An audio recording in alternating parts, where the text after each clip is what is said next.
So you want to build a Chulane deck and you don't know where to start? Don't worry, I've got you. I'm not going to build that entire deck for you, but I am going to give you 15 cards you should add to your next build. That way your deck can stay unique and you can feel special like your mama always said you are. So let's go. Our first piece of tech is abundance, because if you would draw a card, you may choose land or non-land and you reveal cards from the top of your library until you hit the chosen type. So the great thing with Chulane is you can choose land and always get that extra land drop from his creature cast ability. We might as well get more value off our commander since we're going to make a ton of extra land drops. We can do that with AC Tyrant of Gyre Strait. He's going to let us play an additional land, which is nice, but on top of that, whenever a land enters, we get to draw a card. I've got Birds of Paradise as the stand-in for every single mana dork. You should run as many as possible in Chulane because they give you so much extra value in the late game, because if you draw one of these, you'll get another draw long cast and you might get another land drop. So much better than Rampant Growth. Now it's time to get into some comboing with Cloudstone Curio. Whenever a non-artifact permanent enters the battlefield under control, you may return another permanent that shares a type with it, so we can keep bouncing creatures back and forth and get all that extra value. Speaking of value plays, I've got as many of these bounce creatures in here as possible. This one's Dreamstalker. When it enters the battlefield, you return another permanent to your hand. You can return it and keep casting it over and over and over and get all those extra draws and those lands.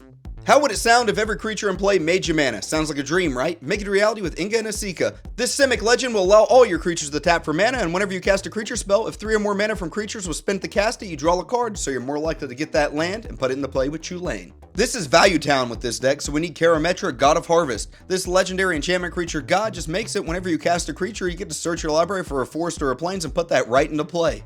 Since this is a creature heavy build, we need some overruns to close out the game. I think the best one is Knowledge is Power. It might not even have green in it, but creatures you control get +X, where X is the number of cards you've drawn this turn, and we draw so many with this deck.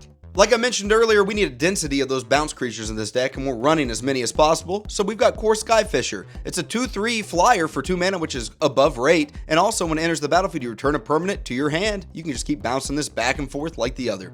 I think we've got the best bounce creature ever right here, and that's Shrieking Drake. It just only costs 1 mana for a 1/1 flyer. When it enters, you return a creature to your hand. So this one is a little bit better, I think, because it costs so little, so you can get a lot of extra land drops in a single turn. We also have a backup Chulane effect, and that's Silverback Elder. It costs 5 mana for a 5/7, pretty big body, and when you cast a creature spell, you get to destroy an artifact or an enchantment, gain 4 life, or what I think is the best, look at the top 5 cards of your library, reveal a land, and put it onto the battlefield tap. Of course, it's time for another value engine. That's what this deck's all about, and it's Tatiova, Benthic Druid. Whenever a land enters the battlefield, you gain 1 life, draw a card. If you're allergic to value, this next card's not for you. Turn this video off. It's Teferi's Ageless Insight. It's a 4 mana enchantment, and if you would draw a card besides the first one you draw on your draw step, you get to draw 2 cards instead.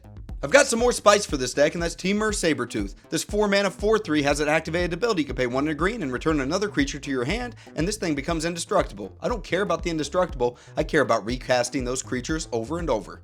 Next up, we have what I consider the best bounce creature besides Shrieking Drake, and that's White Mane Lion. The reason it's so good, it has flash, so if somebody goes to remove Chulane, you can just start comboing off and putting a ton of lands in play before it gets off the battlefield.